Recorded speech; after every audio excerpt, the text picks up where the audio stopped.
I was chatting with our head administrator at our school at TRCS, and we're getting all these things prepped and ready for school hit and begin again in September. And I said to her, I feel like that we've been in, it's been kind of interesting watching since the whole COVID, pandemic hit, that we are all living in the stages of grief. You know the 5 stages of grief? And maybe you can say, oh, okay, yes, I've walked through the stages of grief. I know this. There's books on it and counseling, things regarding it. But it's kind of interesting. So the stages of grief, there's denial and isolation. That's a stage that we go through when we're grieving. And it doesn't have to be that you're grieving that someone passed away. It could be that you're grieving any kind of loss, right? A loss of your health, a loss of a job, a loss of a friendship, any kind of loss. It doesn't have to be the death of a loved one, but any kind of loss. We go through these little stages. And so one is denial and isolation. And when looking at our whole pandemic, there's some denial. There's people who are like, oh, it's all a hoax and there is no coronavirus, right? There's this denial, there is an issue. We have total varying beliefs on masks, right? The mask debate. It doesn't do anything for you. No, it's saving everybody. And people are on both sides, and then there's people like working it out in the middle, but there's areas where we have some denial to things that people are telling us. We choose to bite whatever news station we're watching and then deny other things because we're a little bit of a mess right now, aren't we? And then isolation, we can call that quarantine. At the moment, everybody's separating out and staying apart. And some of us are having trouble now coming out of the quarantine, coming out of the isolation, kind of coming out of hiding and reattaching to the world and the things around us. And so then another stage of grief is anger, right?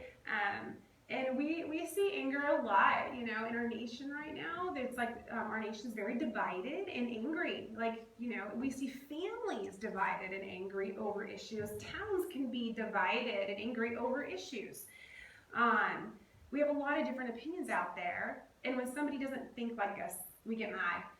And we talked last week that anger can actually be the experience of fear. Now, it's not that every time you're angry, it's because there's a fear factor for you, okay? Sometimes it's just, a righteous anger and a desire for justice, right? The anger can be from that. But sometimes our anger is actually our experience of fear. And so sometimes the anger is, I don't know what to do with people who disagree with me, and I'm afraid that they'll win, and it's going to mean these other things for me, and we get kind of ticked off, So our anger can be coming from that. But also, I think that maybe the anger that I see more so is the anger feeling cheated. That is really understandable, right? Feeling cheated of chances and opportunities, right? I see that a lot with, I work with middle school and high schoolers, and I see a lot of that where there's kids who, they play in sports teams. They were planning on having that senior year season because they were going to get that scholarship to go to college, right? And they don't have that opportunity. And there's that feeling, that anger, I was cheated this, and that's really understandable. Cheated from accomplished moments and celebrations, right? Like right when everything crashed. But the thing is, we were hoping to be picked back up a little bit more by now. And we went through a whole another hard year. We don't know what the next year's looking like. Or even cheated when you did lose a loved one, right? The grief of you lost someone you loved. And sometimes we feel cheated because we lost someone we love. And there's anger with that. And there's no shame. You shouldn't feel shame for feeling anger. It's a natural part of that whole process. And sometimes, we can connect if the anger came from fear, if the anger is just understandable for where we're at. So then a third stage of grief is bargaining. So this is my big one, the bargaining one. Oh my gosh. As soon as at the school, the mission trips were canceled. I had 6 trips going out. I went right into this stage of grief because my whole bit was, okay, how am I going to negotiate these things still happening? How can I still get every group of kids to go out on their mission trips? Dude, I can't bargain when borders are crossed. What am I going to do, go bargain with Canada and England? Like, I can't do that. Albania, please let us in. No, they closed the borders, right? Like, I can't bargain that. As much as, like, throughout this year, we were trying to see if we could maybe do more activities. I mean, for kids to have sports, for us to meet in the sanctuary, for things like that. There's a little bit of, like, what are the rules and regulations? How can we bargain our way into having some things in life back to the way they were, right? And it's going to look a little different. So I'm not so great at bargaining. Trying to find how to make something, to make a way. If I'm so terrible with this with people, dude, you can imagine what it's like when I'm bargaining with God.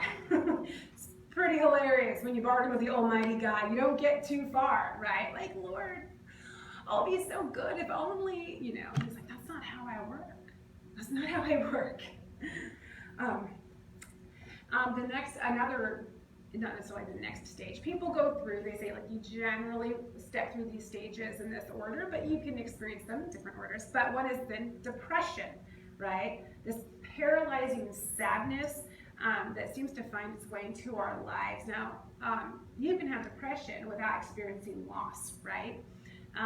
But during this whole pandemic, we've lost a lot of different kinds of things. And so there has been, like, another layer of depression, and it's justifiable, it's understandable, it's not a shame fest, but it's there, right? So even when there wasn't a pandemic going on in the world, there was still depression. And we've formed a detachment to things that used to pump us up. Have you kind of noticed that? Like, maybe you don't always notice it yourself, but there's people you love who kind of had a fire and things that really pumped them up and they got moving on. And they, like, over the course of the years, start to detach themselves from those things. And now you grieve a loss of, like, I knew that person in this way, and now they've had a really hard year, and they're not who I remember them to be. And we grieve that. And sometimes it starts to feel impossible to go back to things, right? Depression makes us feel like something is impossible. And then the last stage of grief is acceptance. It's that accepting, you know, how things are. And acceptance, it can be delayed when we really don't know what we're supposed to accept, right? Sometimes we don't know what this is. And we don't know, if I accept this, am I giving up hope? I don't want to lose hope. You know, but at the same time, I don't want to sit in denial. Where should I be in the process of all of this? And there's a lot of confusion in it. And I think we're going to see today also in the chapter that we're looking at, John the Baptist has a struggle, you know, where am I in the concept of acceptance even? So you can experience all 5 stages of grief in a random order or in the order that I listed. That's like the common order. But I think that many people have mastered experiencing all 5 all at once over the course of the year. I know that I have. And so as we're looking at some of the different seasons from Ecclesiastes chapter 4, to everything there is a season. And there is a time to mourn and a time to dance. Isn't it amazing to see those two put together? There's a time to grieve, and there's a time to dance. And we might come to see that maybe dancing happens in the midst of the grief, right? So, the biblical accounts we're looking at today, we will have denial, we will have isolation, anger, bargaining, depression, and some acceptance in them. And I won't necessarily point all of them out as we go, but maybe they'll be apparent. And so we're looking at Luke chapter 7, and it's the accounts of the faith of the centurion and the raising of the widow's son, which those two are paired together. And then there's John the Baptist's questioning, like, Jesus, are you the one? Are you sure you're the one that I prophesied about? Because those are put together to give us context. And so we're going to look at them together. And maybe by the end of looking at some concepts of grief, we might be up for some dance lessons. So let's read here. Starting in verse 1. When Jesus had finished saying all this to the hearing of the people, he entered Capernaum.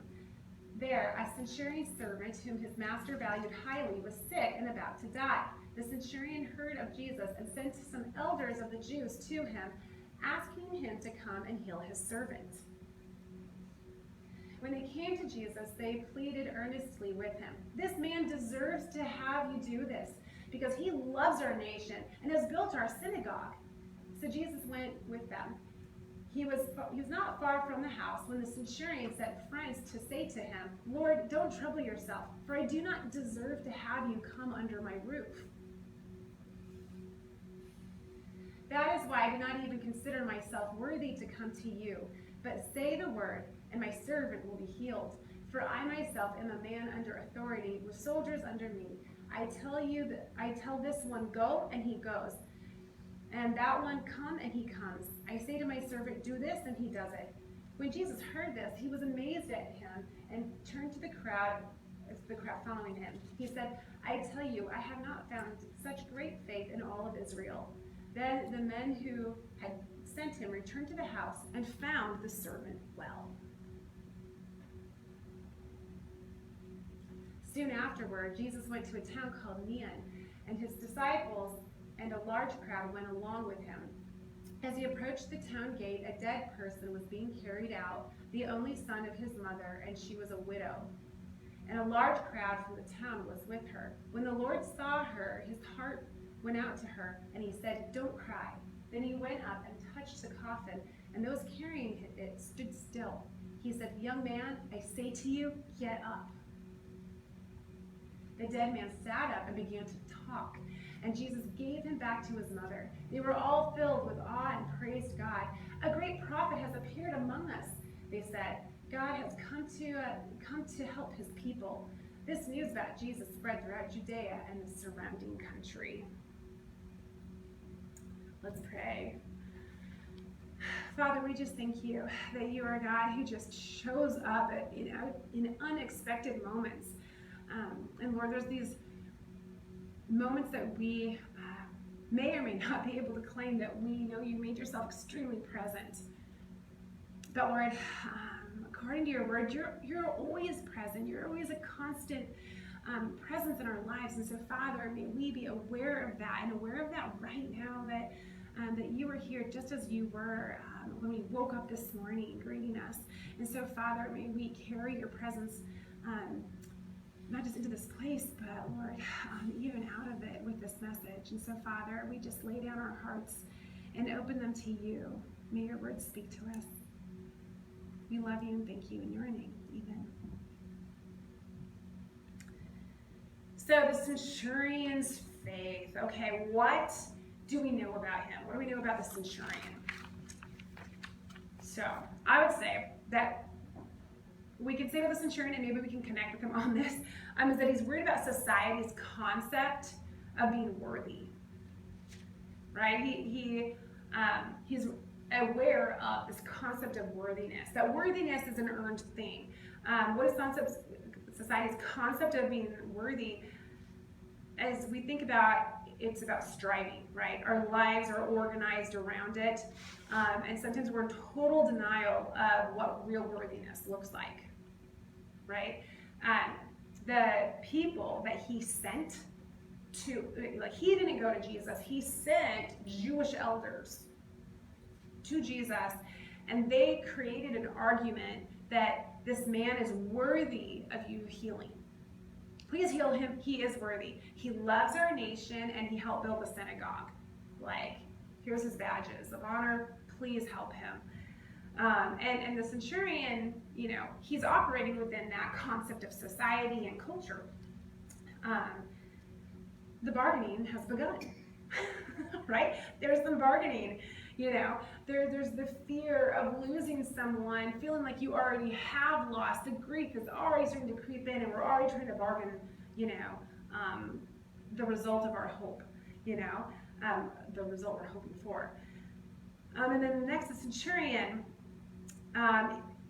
worries he isn't worthy to have Jesus in his home, right? So we have this concept of being worthy and the concept of worthiness, or worth and worthiness. Okay, I'd say that. So there's, and he's playing with this concept of worthiness. It kind of sounds maybe like the centurion is trying to get out of having Jesus over, right? Maybe it's an excuse. He didn't even bother going to Jesus. He sent people. How important is Jesus to him, really? If Jesus was really that great, wouldn't he go himself versus just send people? Wouldn't he actually have Jesus over versus I'm going to send other people if they don't even have him come? And we can look at that and think, okay, he's, kind of full of it. Seriously, like that's just rude. But that's not what's happening here. Jesus doesn't take it that way. Jesus sees the guy's faith in it, right? The centurion isn't bragging when he says, I have people who work for me and they do whatever I tell them to do. He's not bragging. And he's not trying to flatter Jesus with, if you're really great, you can heal him from where you are. Jesus sees the vulnerability of the man's faith, right? But this guy is hung up on a society's concept of worthiness. And there's humility in him saying, I'm a man of authority, and I know that I'm not worthy of you. He's making a claim that he knows that Jesus is more than just a man, right? Jesus is more than just a man. This is God. How do you have God over? Isn't it amazing he's here right now with us? It's so cool.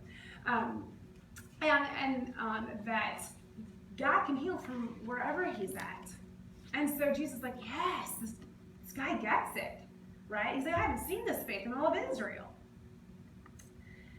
And something that we also definitely can gather in this story is that, and the other one is that healing is for everybody, right? That when Jesus heals someone, the result blesses everybody, right? First, when the paralytic is healed, right? That healing was to challenge the faith of the Pharisees, affirm the faith of the friends, and the paralytic was sent home, for whatever greatness that God was doing within the paralytic. So the healing was for everybody, the distinct different groups that were showing up. It affected everyone. The healing of the invalid, God had a much more personal tracking on the invalid. The story follows the invalid, but it tells us at the end, he went off and he shared that it was Jesus who had healed him with everybody, right? Everyone got a taste of the healing. How cool is that? And the centurion slave, here's the bit with that, is as much as everybody is trying to make an argument for why this guy is worthy to be healed, that's not what moves Jesus. That's not the thing that moves God's heart. That this guy had earned a bunch of badges. That God is going to move. The bargaining doesn't work with him. So who's next to be healed? Right? The widow's son. So I love awkward moments. Sometimes even the moment that I'm caught in an awkward moment, I'm like, this is kind of a rush. Okay, this is such a weird moment at the moment. I collect awkward moments. And I love this, like Jesus could have raised this guy from the dead at a different point, in a different time. But he chose the most awkward moment to do it. Okay, so a Jewish funeral procession, it's an open casket, an open coffin. There's not a top on it, and the person inside is wrapped in the bandages, and they're walking down the street carrying this guy with the family, and Jesus just walks up in the middle of a funeral's parade and touches the coffin. Now we're like, okay, so he touched the coffin, right? No, that's like a really big deal that he touched the coffin. Okay, so in that time, okay, like, so a rabbi is not to handle dead things. Okay, like this is scandalous. The story of the Good Samaritan, when Jesus tells that story and the religious officials cross to the other side to get away from the guy, part of it is if they are around the gentleman who gets beat up on the road in the Good Samaritan and he dies while they're, holding him or anything, they are ceremonially unclean to do their job. They have to go into a time of like quarantine and isolation because they've been defiled because they touched something that was dead. And so there was different little rules that went around for people who were spiritual officials in the Jewish faith. And still today. But so for a rabbi to walk up in the middle of a funeral and touch the coffin, that's crazy. Like, rabbis don't do that. He's going to put himself into, a type of quarantine. He's going to be declared unclean. And yet we have a God who not only touches the coffins with dead people inside, he touches lepers, right? He touches lepers. Like, God is fearless, and he doesn't follow our rules, right? And he does little things to catch our attention. Another thing that's interesting is that it says that the coffin bearers stood still. They stopped. They weren't like walking and carrying him, and then here comes Jesus pushing through little parts of the parade, going up to touch it and being like, whoa, whoa, what's he doing? Whoa, he can't do that. What is he doing? They actually halt and let the moment happen. And scholars look at that and say, you know what, that's kind of significant that it tells you that they stood still, because it gives you a little piece of maybe the heart, hope, and faith of the coffin bearers. They wanted something amazing to happen. Sometimes we've given up on wanting something amazing to happen. Sometimes our faith is so grieved and so broken that we jump into acceptance way too fast. Think about that for a moment. Like, there's different little things in our lives that we've lost, and we jump into acceptance that it's over, maybe too fast now, because we've lost so many different kinds of things over our lifetime or over this past year. We're giving up too fast. And we just keep pushing forward, and we don't stop for Jesus to touch the coffin that we're carrying. And in this room, we're probably carrying some different coffins. And when we live like that, we never reach a season of dancing.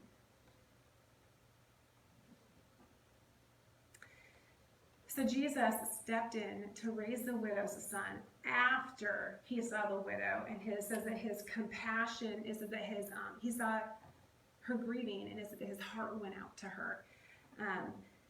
And so here's what we can also know from the context of this. And Pastor Paul was great talking to us about, I remember the sermon he was talking about how a woman got declared a widow. Do you remember this? So if a woman's husband died, she got passed to the brother of her husband, along with all of his belongings and the children. And then if that didn't work out, then she got passed to the next, to the next, to the next. And if one of them was like, dude, I don't want to take on responsibility of you, he could still take his brother's wealth, but he doesn't have to take his brother's family and take care of them. And there was, and he read to us out of Leviticus about how the woman could take off her shoe and slap the guy with it and get mad at him for the moment, but then that was it, and he was off the hook. Remember that? I thought, what? That's hilarious. Like, I'm like, that's, but, who does Jesus always tell us to have compassion for? The widows and the orphans, right? Jesus is always like the widows and the orphans.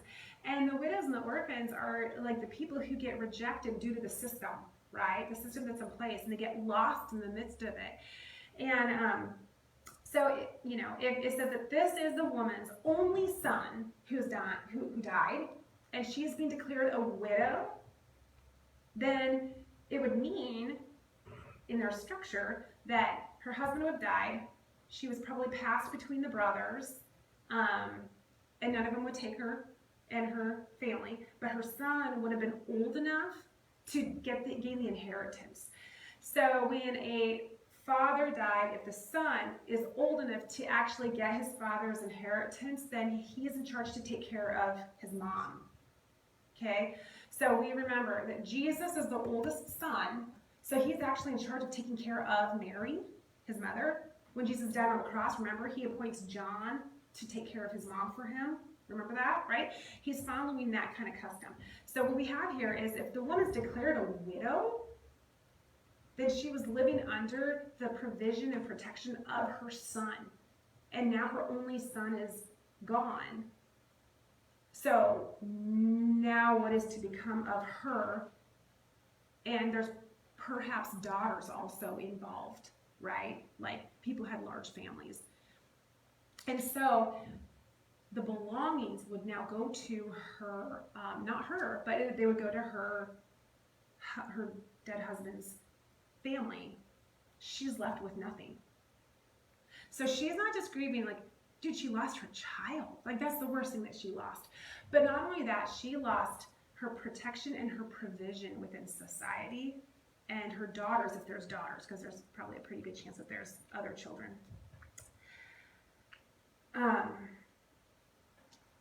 And so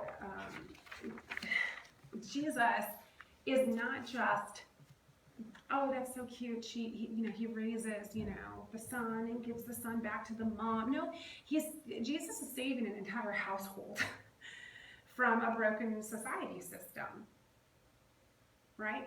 And so his compassion is broader than that. Again, when Jesus heals someone, when God moves and God heals someone, it's for everyone. It's for everybody, So like it's for that whole family that's following along in the situation. Everyone got a piece of the action when God moved, right? And it's still meant to be that way, right? When God moves, we all get a piece of the action if we're moving with the action of what God is doing, if we are learning to dance in the process of all of it. And so she's in this desperate situation. She could go into that whole social isolation. She's already getting labeled. Her possible daughters could be considered orphans at that point because there's no provision and God steps in. What a beautiful thing. I've never seen that in my life. Well, maybe we have seen these things. And so I think that the widow, obviously, she was in mourning. And when she saw her son sit up, start talking, don't you want to know what he had to say? When he sat up and said, he's starting to talk. And then they would lower the coffin down and get him all unwrapped and he gets out of there. Do you think that funeral procession where everybody's mourning turned into a dance party? Like there is a time to mourn and there's a time to dance. I can't imagine them not breaking into some kind of dance in the streets. Right? And sometimes great things happen, and we're like, oh, that's awesome. Oh, I'm gonna put a little heart or a like on that. But we don't dance, we don't celebrate like we did. And so the thing is, sometimes we feel like we can't dance while we're grieving, and if we start to understand how we grieve and we understand what it means to dance, maybe those two seasons are to overlap.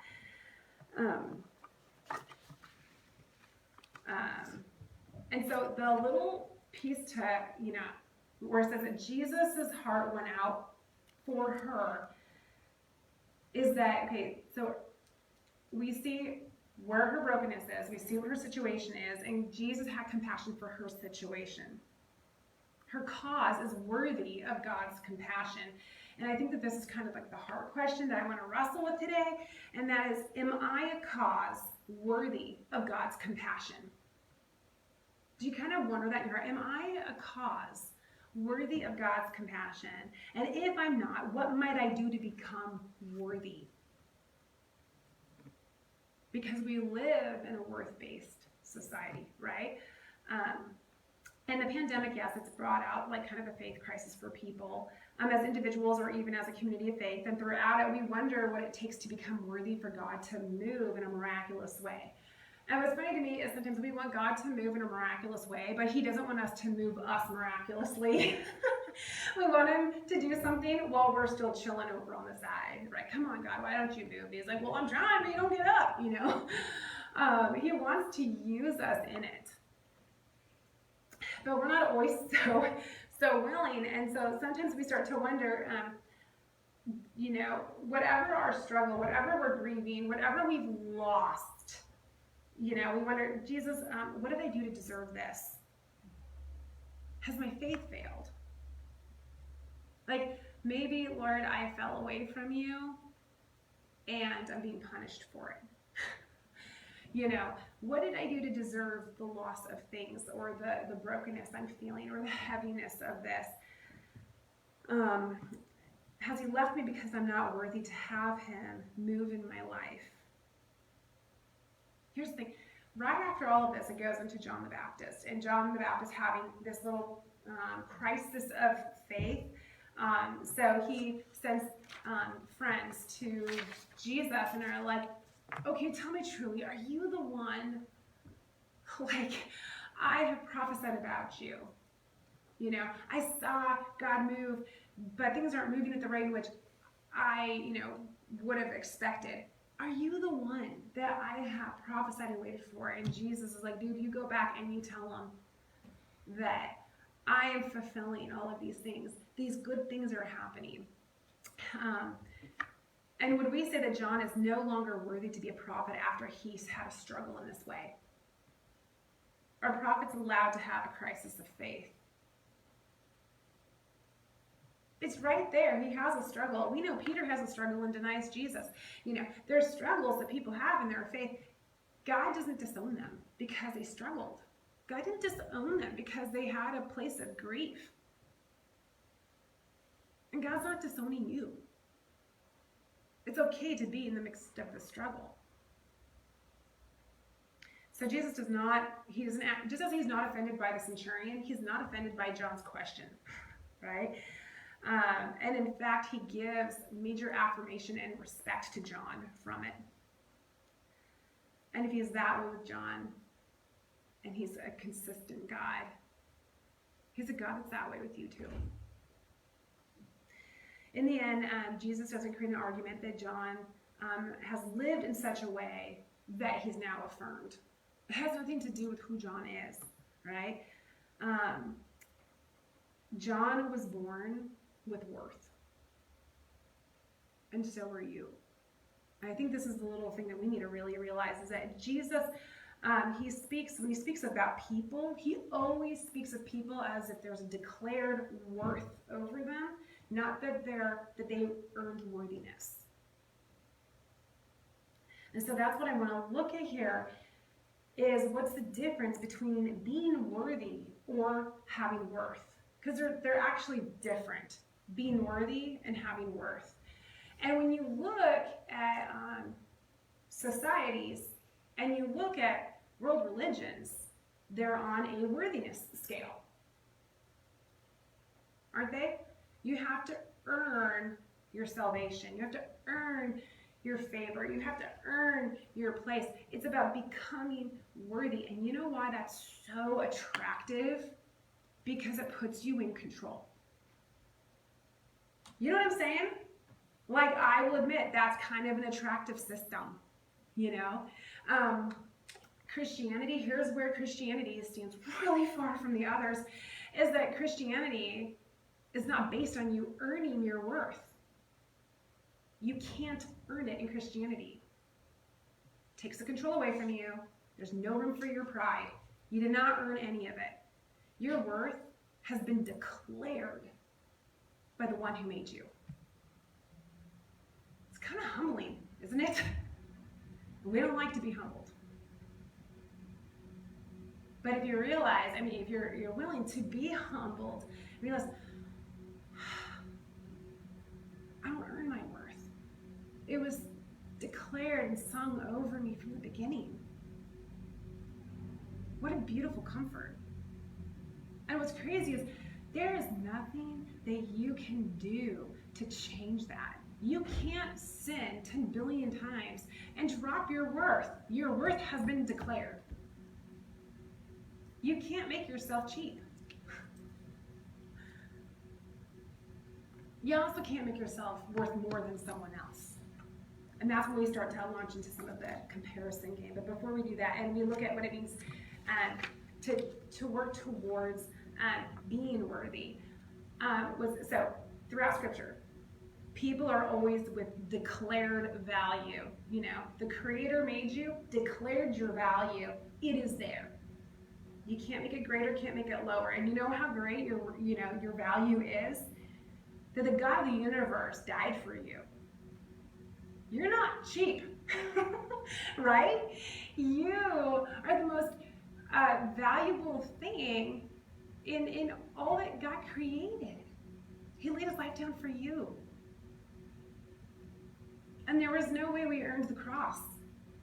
Now, when you look at all the different Mesopotamian gods, the Egyptian gods, the Roman gods, the Greek gods, all of those gods that they worshipped in those different societies and cultures, none of those gods were perfect, right? They all had these tragic stories. You couldn't trust them. None of them ever go as far as like laying their lives down for humanity, right? They are not worthy to be worshipped. None of the Roman gods, Greek, they're not worthy to be worshipped. They're not worthy of devotion.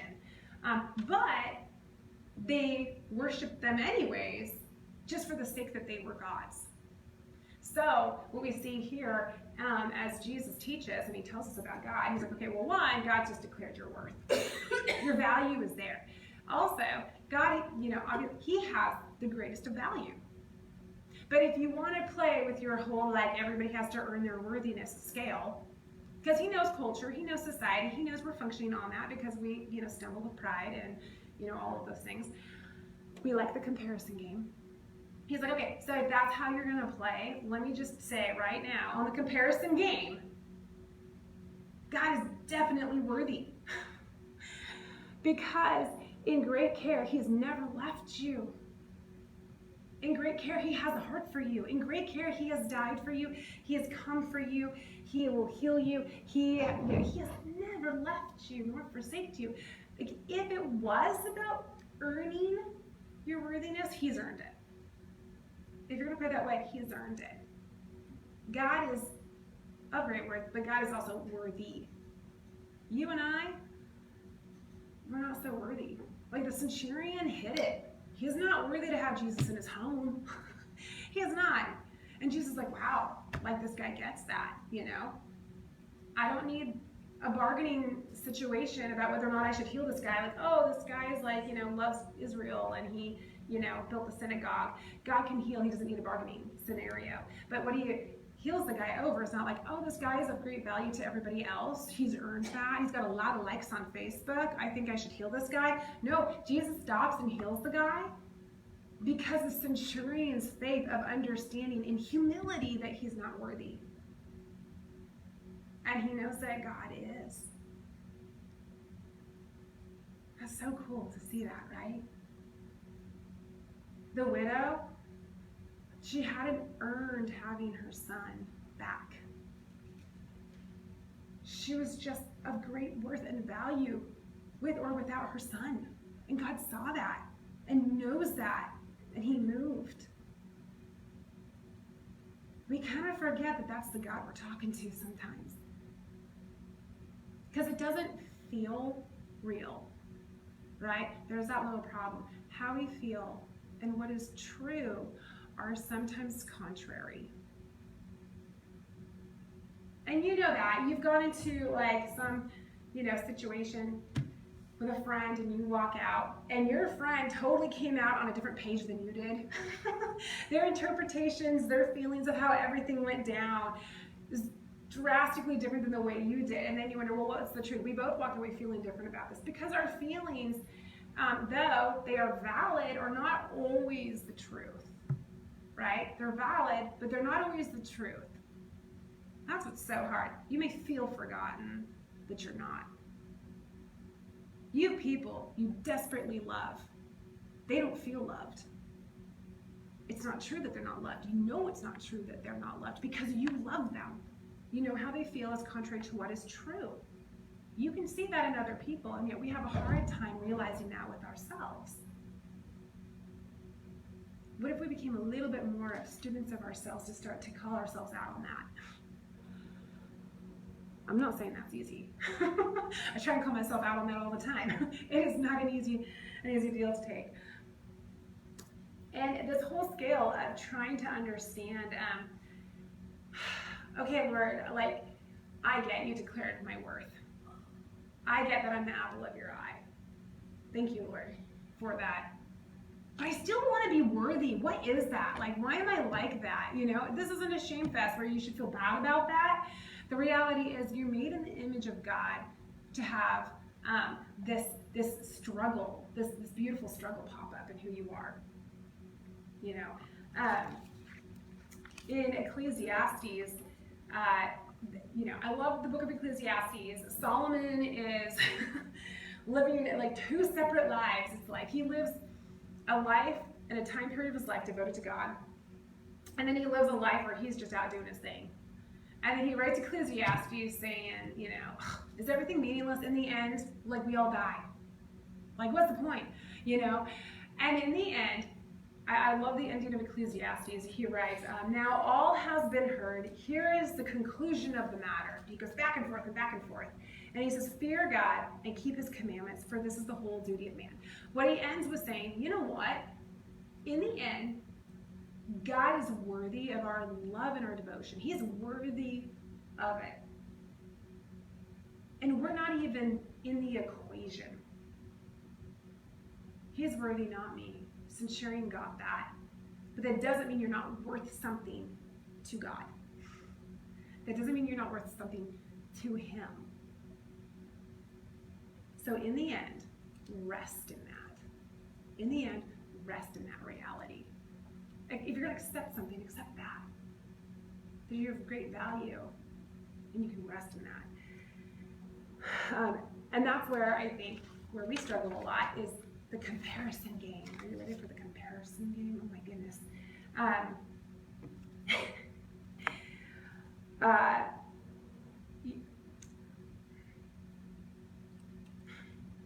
So when I did that thing again like last week where I got way ahead of myself. I'm like, what? Where am I here? All right. So when it comes to that comparison game, it really is embedded into our culture, isn't it? And you know, you can totally blame social media on like where the comparison game is super obvious, but the reality is the comparison game has existed long before social media, right? From the start, we've had the comparison game. The competition to become worthy, and we're worthy because we're at least better than them.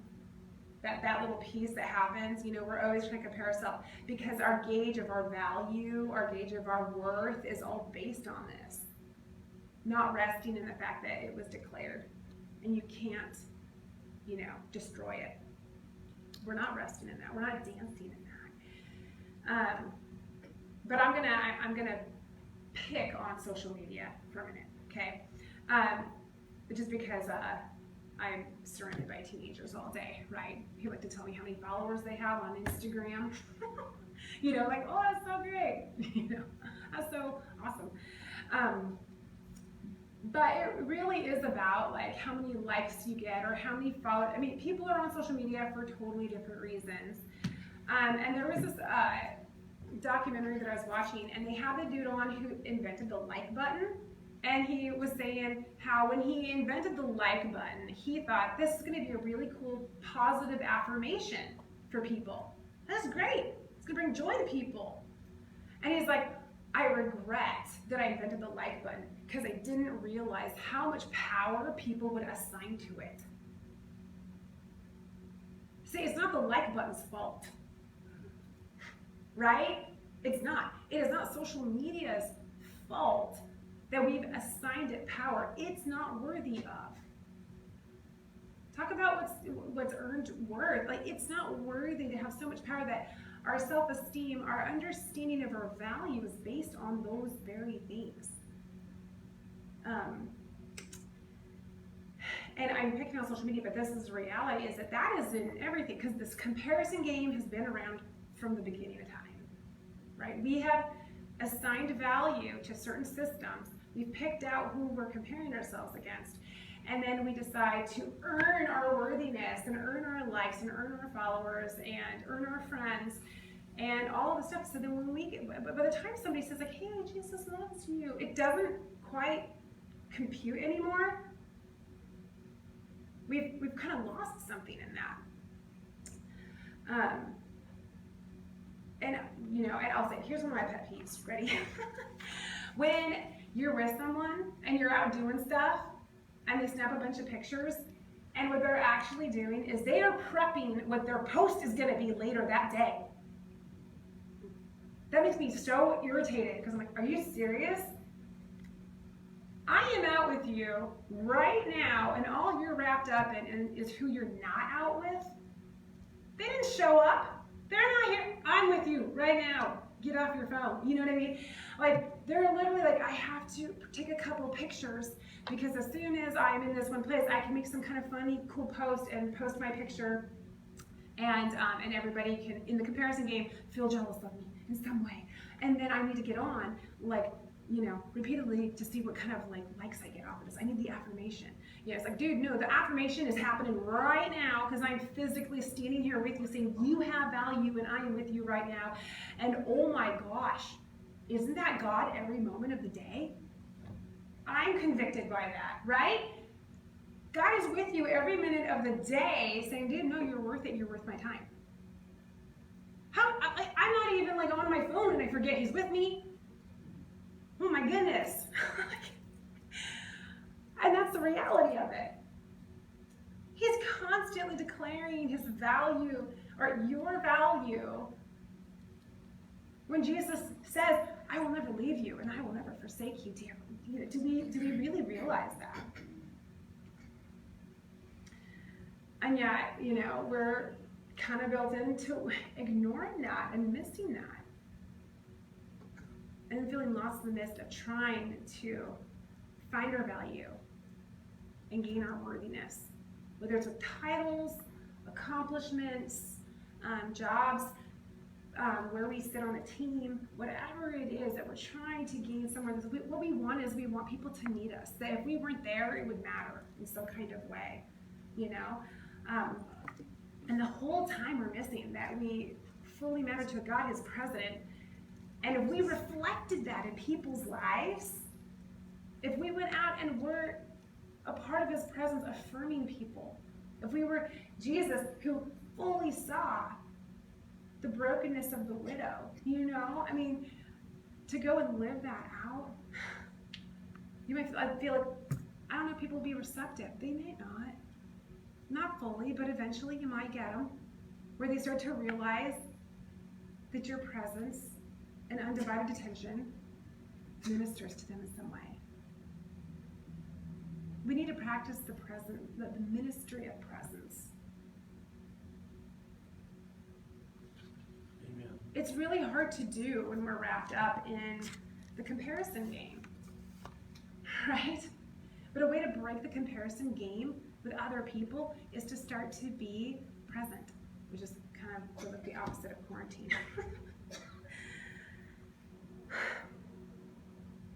So I don't, obviously get up here and give a message and say I have this all figured out. I get up here and give a message and be like, dude, I'm struggling with this right now. Y'all in this with me, right?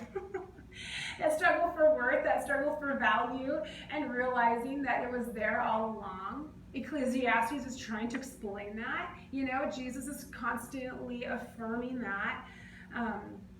And we realize maybe it's a little piece of my lifestyle, And I'm not saying that there's something wrong with social media. I'm saying that we've assigned it too much power, and maybe sometimes we need to back off of it a little bit and go back to it with, boundaries. And those boundaries are, built up inside ourselves of knowing, like, okay, I'm not going to let this, declare my value. If I post something and nobody sees it, okay. And do I need to post it, right? Can I be fully present with the people that are around me, that they might know that I love them fully, that they are fully esteemed, that they have value. Value is being declared every time you interact with someone, right? That's where value is to be experienced.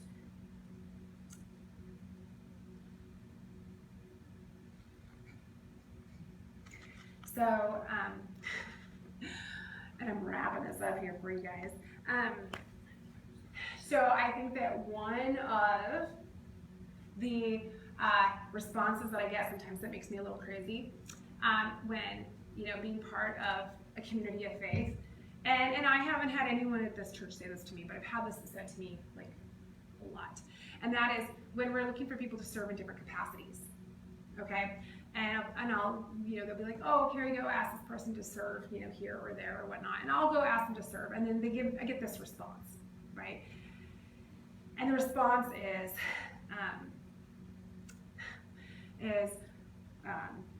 I'm going to say no so someone else can actually step up and do things for once.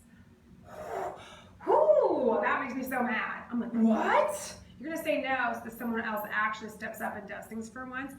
I'm like, dude, can you play the comparison game? And obviously you're serving and comparing yourself to other people in the church, and you think that you're serving harder than they are. And what are you saying? And I don't launch a sermon on them, but I'm just kind of thinking like, dude, I would have liked to just hear no versus that response. But I've gotten that response a lot. And I think like, there's people who serve in the church to really phenomenal capacities that we don't all know. I serve with the teens, but that doesn't mean I know who does buildings and grounds.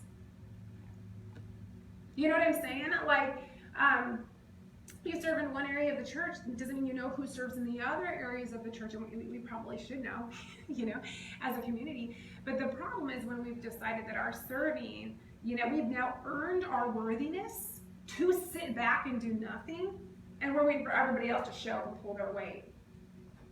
Okay, you find that system in the Word of God, you're not gonna, right? Like, yes, we retire from jobs, but we don't retire from our family, and we do not retire from following Jesus, right? Again, Ecclesiastes tells you he is worthy. Not, earn your worth to where you don't have to serve anymore, right? That's not a thing. That's not a thing. And so, I know a lot of things kicked off around here from COVID, but we're kicking back in. And so, and again, I was saying, like, this is an attitude that I've seen a lot and, like, actually said to me in other churches. But we want to be careful that as we kick back into things, there's not the, I'm going to just kind of kick off and chill and just let other people step up because I'm worthy to what? Kick back and chill? No, there isn't a worthiness system. We don't earn our worth. Our worth has been declared. And here's the beautiful thing. When your worth has been declared and you get that, don't you want to go tell other people that they are worth something? That's what serving is. Serving is dancing. Serving is going out and telling people like, oh my gosh, did you have any idea that you are of great value? Because you are of great value. And that's what it is. And I think anyone here can do that, right? We can go and tell people their value. And there's so many beautiful and different ways for us to do that. And it may not look the same as it once did. But let's be creative and find that. So, let's pray. Father, we just thank you that you're a God who sings over us and dances over us, Lord, and calls us to join you in it. And Lord, in this time where we're struggling and we're grieving because we seem to be losing things here and there, and in that, Lord, and amongst our losses, there's even the inability to strive for worthiness. And Lord, maybe that is a beautiful thing that you are using in our lives, that we have lost opportunities to create our worthiness in different avenues. And we need that, Lord, because it was never the thing that gave us value. And so, Father, may we in this week become vulnerable to how you are constantly communicating the message that we are of great value and that you're calling us to declare that to other people in beautiful and creative ways.